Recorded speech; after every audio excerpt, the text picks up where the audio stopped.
स्पष्ट तौर पर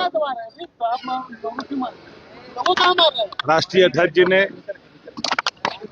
पूर्व मुख्यमंत्री श्रीमती राबड़ी देवी जी ने, वरिष्ठ नेताओं ने, जगदानंद सिंह जी ने, उदयन नारायण चौधरी जी ने, सब लोगों ने अपनी बातें रखी।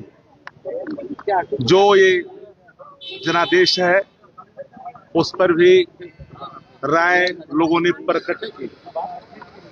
चूंकि धरातल पर जो हालात था, उन हालातों से हर कोई बिहार का आदमी अवगत था कि सत्ता प्रतिष्ठान के खिलाफ एक आक्रोश है।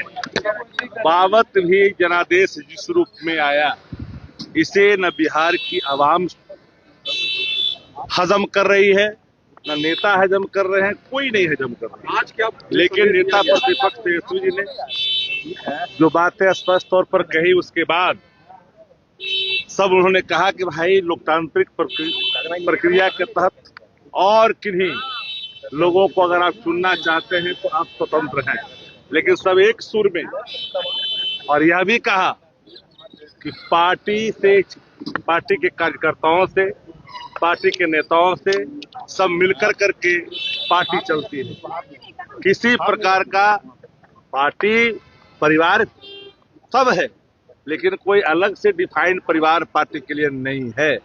कोई भी ऐसी हस्तक्षेप कोई नहीं कर सकता है, क्योंकि अगर सब लोगों ने जब इन पर ये जिम्मेदारी सौंपी, राष्ट्रीय अध्यक्ष जी ने कहा कि तेजस्वी यादव जी ही, क्योंकि यहाँ की जो सदन की भावना है, बैठे हुए लोगों की भावना है, एक मुस्त होकर के लोगों ने तेजस्वी जी के नेतृत्व में ही आस्था व्यक्त किया।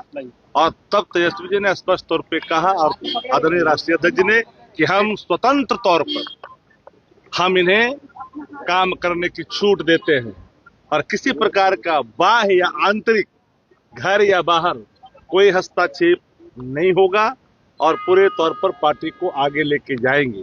क्योंकि सामने जो चुनौती है, उन चुनौतियों का भी सामना करेंगे। और हम तो पहले भी कहा, ये जो जनादेश है, ये मशीनरी का जो जनादेश है, तो हम सब लोग जान रहे हैं इस चीजों को। हमने एक बार कहा, मशीनरी मैनेजमेंट ये जनादेश है और इस पर हमारी लगातार कई समीक्षाएं चलेगी और सतही तौर पर ये चीजें आ भी रही है। क्योंकि हमें जो लगता है, नहीं, आम लोग को लगता है कि मोर देन 25 से 30,000 ईच असेंबली सेगमेंट, इसमें एक करिश्मा हुआ है और इस करिश्मे को जो पार किया है, वो लोग कोई जीत के आए हैं जिसकी संख्या कम है। क्योंकि जिस तरह का स्ट्राइक है